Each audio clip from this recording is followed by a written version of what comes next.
تو یہاں تین طرح کی چیزیں وقت بہرحال بہت تیزی سے آگے کی طرف عزیزان محترم پروردگار قرآن میں مختلف قصوں کو بیان کرتا ہے.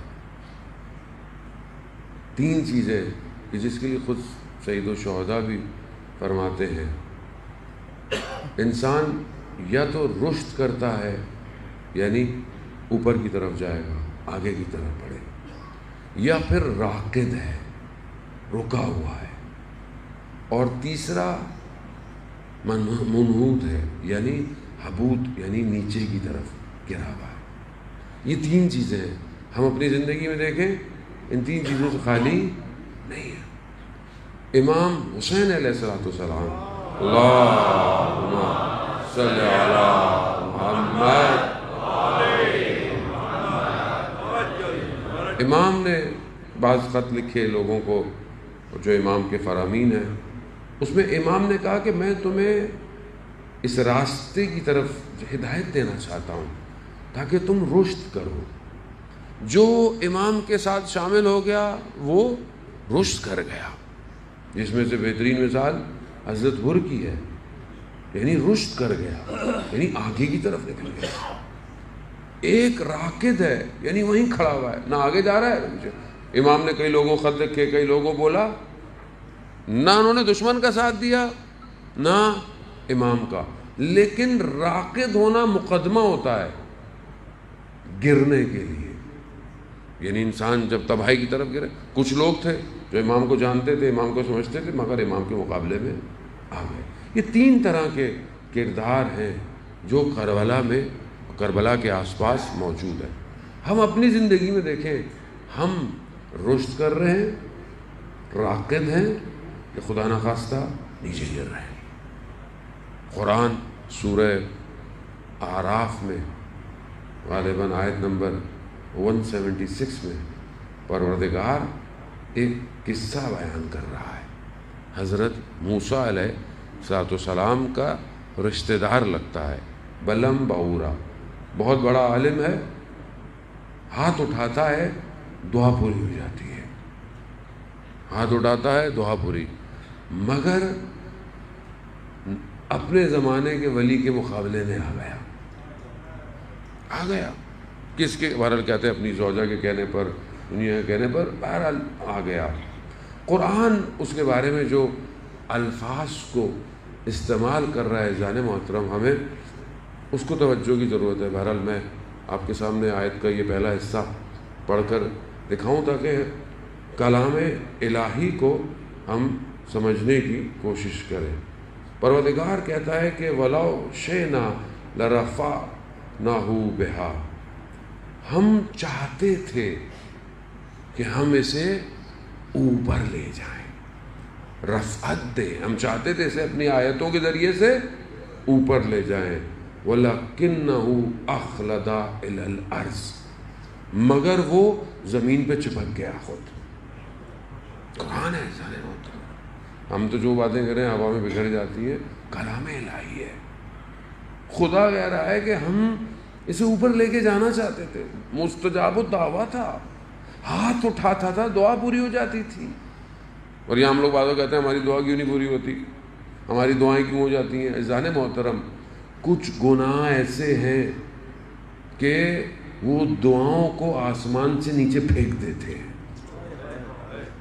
تردد الدعا, حدیث میں ایسی گناہ ہے جو دعاؤں کو واپس زمین پہ مار دیتے ہیں. آپ کرتے رہیں. ہمارے استاد کہنے لگے کہ خاتون میرے پاس آئیں, ان کی بیٹی جو تھی وہ بے حجاب تھی بہت. انہوں نے کہا کہ مولانا صاحب اس کو کریں, کہہ رہا ہے اس کا اخلاق اتنا برا تھا, اس کے سارے کام غلط تھے. تو پھر وہ خاتون غصے میں کہنے لگی, آپ علماء حضرات کہتے ہیں کہ قبے امام حسین علیہ السلام کے نیچے جائیں اور دعا کریں, میں تو وہاں جا کے دعا کی, یہ دعا میری قبول نہیں ہوتی. تو استاد ہمارے کہنے لگے کہ میں نے خاتون سے کہا ایک پانی شیشے کی بوتل, اس کا ڈھکن آپ بند کریں اور اسے دریا میں پھینک دیں, اور کئی مہینوں تک وہ دریا میں پڑی رہے, تو کیا اس میں ایک قطرہ بھی اندر جائے گا؟ کہا خود عمل ایسے کیے ہیں کہ دعا پوری ہی نہیں ہوگی. وہ انسان ظالم ہوتا ہے، پھر انسان خدا کی بارگاہ میں شکوے کرتا ہے. خود تو اپنا عمل دیکھے. خدا کہہ رہا ہے ہم اس کو اوپر لے کے جانا چاہتے تھے، رفعت دینا چاہتے تھے، مگر یہ خود زمین پہ چپک گیا. خب رفعت، رشد، چپکنا، راقد، اور پھر نہ صرف چپکا بلکہ تباہی کی طرف چلا گیا. وَاتَّبَعَ هَوَاهُ، یعنی اس نے اپنی خواہشات کی اتباع کی، شیطان کی. ایک قصہ ہے، اس آیت کافی طولانی ہے، ایک قصہ ہے، تینوں سچویشن کو یہ ڈیفائن کر رہا ہے. ہمیں بھی خدا اوپر لے کے جانا چاہتا ہے. خدا اپنی ہر مخلوق سے محبت کرتا ہے. ایسا نہیں ہے کہ خدا فلانے سے محبت کرتا ہے تو فلانے سے نہ. خدا کے یہاں رنگ اور نسل اور زبان اور خدا کی مخلوق ہے. خدا اپنی مخلوق سے اتنی محبت کرتا ہے کہ بہانے دیتا ہے اس کو، کہ ایک بہانے کے ذریعے سے بس اس کو میں معاف کر دوں، کوئی اس کو ایک بہانہ دے دوں میں. لیکن انسان خود اپنے حدود کو توڑنے کی کوشش میں، اگر مجھے میرے حال پہ چھوڑ دیا جائے میں برباد ہو جاؤں گا. کنفرم ہے. میں نے اپنا خود جو ہے وہ اپنا اسکین جو کرتا رہتا ہوں، اہل بیت کرم کرتے، اسکین کرتا رہے. انسان اپنے آپ کو اسکین کرنا چاہیے. میں نے دیکھا کہ اگر میرے حال پہ چھوڑ دینا خدا تو میں دوسرے دن برباد ہوں. یہ اس نے کرم کیا ہوا ہے جو مجھے بچایا ہوا ہے. میری غلطی کو مجھے دکھا دیتا ہے، شرمندہ ہو جاتا ہوں. یہ کیا کیا میں نے؟ تھوڑی دیر بعد انسان ہے، انسان ظاہر ہے، انسان سے غلطی ہوتی ہے، زبان سے ہو گئی، ذہن سے ہو گئی، فوراً خدا کہتا ہے یہ تم نے غلط کیا ہے. کمال یہ ہے فوراً جھک جاؤ، فوراً ٹھیک نہیں بنے، کھڑے رہنا ہے. زندگی میں بھی ایسا ہی ہے. میں نے آپ سے کچھ بات کی، آپ مجھ سے ناراض ہو، کھو جائے دوستی کر لیں، کیا ہے، معافی مانگ لیں، انسان ختم تو نہیں ہو جاتا. یہی پریکٹیکل لائف کی امپلیمنٹیشن انسان کے سول پر افیکٹ کرتی ہے. جب انسان ظاہری طور پر اپنے آپ کو سخت رکھا ہوا ہو، کچھ نہیں کر سکتا. بہرحال آیت اللہ غلام رضا یزدی بہت بڑے عالم دین تھے. حتیٰ بڑے بڑے علماء جو تھے وہ نجف کے اندر آیت اللہ بروجردی اور جتنے بھی بڑے بڑے ان کو جانتے تھے. اگر قم میں رہتے تو بڑے بڑے مراجع تقلید بن سکتے تھے، لیکن انہوں نے اپنے آپ کو روکا نہیں. وہ شہر شہر، گاؤں گاؤں، ملک ملک تبلیغ کرتے رہے. ایک دن بہت تھکے ہوئے تبز مصر سے آئے، خراسان پہنچے تو وہاں کوئی بوڑھا شخص تھا. اس نے کہا کہ ہمارا قریب میں گاؤں ہے اور محرم شروع ہو گیا ہے اور امام بارگاہ کی چراغ روشن نہیں ہے کیونکہ کوئی پڑھنے والا نہیں ہے. تو کہا میں چلتا ہوں. اتنی بڑی شخصیت تھی حالانکہ. کہا میں چلتا ہوں. تو شخص نے کہا ابھی تو آپ پہنچے ہیں، کم از کم حرم امام رضا میں جا کے زیارت تو کر لیں. تو کہتے ہیں کہ امام رضا زائر زیاد دارت، یعنی امام رضا کے پاس زائر بہت ہیں مگر نوکر کم دارت، نوکر تھوڑے ہیں، میں نوکری کرنے جا رہا ہوں. پھر اگر زندگی رہی، وہ خاصیت اتنی تھی دعا. یزد میں اتنی بارش ہوئی مسلسل کئی دن تک، کہتے ہیں 3 دن، کہ زندگی مفلوج ہو گئی. جیسے ہمارے یہاں آپ کے سامنے اس ٹائم زار محترم، آپ یقین کریں اگر انسان کو احساس ہو جائے نا، اپنی روٹی آدھی کر دے. اس ٹائم جو سندھ اور بلوچستان کے حالات ہیں آپ کو اندازہ نہیں ہے.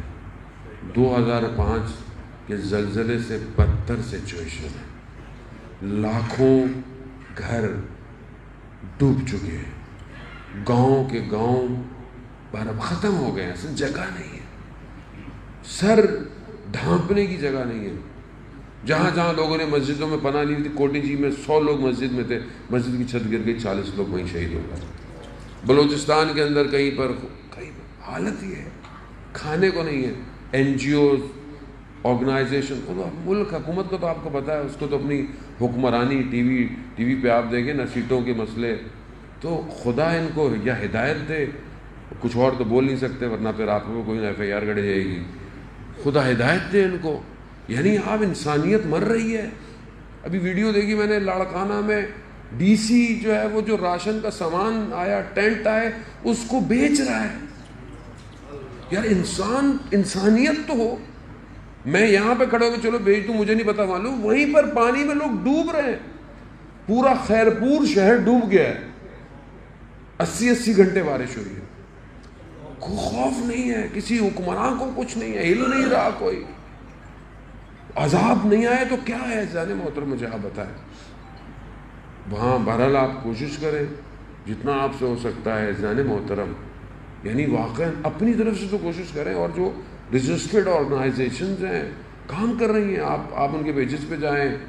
بہت ساری ہمارے اندر ہیں، میسو ہے، آئی ایس او ہے، امامیہ ہے، جے ڈی سی ہے، بہت لوگ کام کر رہے ہیں. آپ کے سامنے ان کے سوشل میڈیا پیجز ہیں، ان کے اکاؤنٹس ہیں، سب کچھ ہیں. آپ بہرحال جتنا ہو سکتا ہے ڈالیں. اپنے دسترخوان کے 10 دن کے کھانوں کو ایک کھانا رکھ لیں. ایک کھانا کم از کم ایک کو بھجوا دیں. وہاں لاکھوں کا کھانا ڈیلی جا رہا ہے لیکن لوگ پورے نہیں ہو پا رہے ہیں. پھر ان کے ٹینٹ، پھر ان کو گھر بنانا. یزد میں بھی ایسی حالت ہو گئی، 3 دن اتنی بارش ہوئی کہ زندگی مفلوج ہو گئی. لوگوں نے اوپر پناہ لے لی، کام ختم. غلام رضا یزدی شخص کہتا ہے میں نے دیکھا کہ رات کو اپنے گھر کے صحن میں آئے، اپنا امامہ اتارا اور خدا کی بارگاہ میں ہاتھ پھیلائے. پروردگار، میں ان یزدیوں کو جانتا ہوں، یہ حلال لقمے کے لیے محنت کرتے ہیں، یہ اپنی اولاد کو رزق حلال کھلانے کے لیے کوشش کرتے ہیں. پروردگار، اگر ان پر عذاب کسی ایک گناہ گار کی وجہ سے ہے تو وہ گناہ گار میں ہوں. پروردگار، تجھے اس ایک گناہ گار کی وجہ سے ان پر عذاب نہ ڈال، تو ان کو معاف کر دے. وہ کہتا ہے ابھی یہ دعا مانگ رہے تھے، بارش ختم ہو گئی. تو آدمی اس مقام پہ جائے، باطن دیکھتا ہے خدا. ہمارے باطن خراب ہے. ہم جس چیز کو نوچ رہے ہیں دنیا کچھ نہیں دے گی، صرف افسوس اور شرمندگی ہے بس.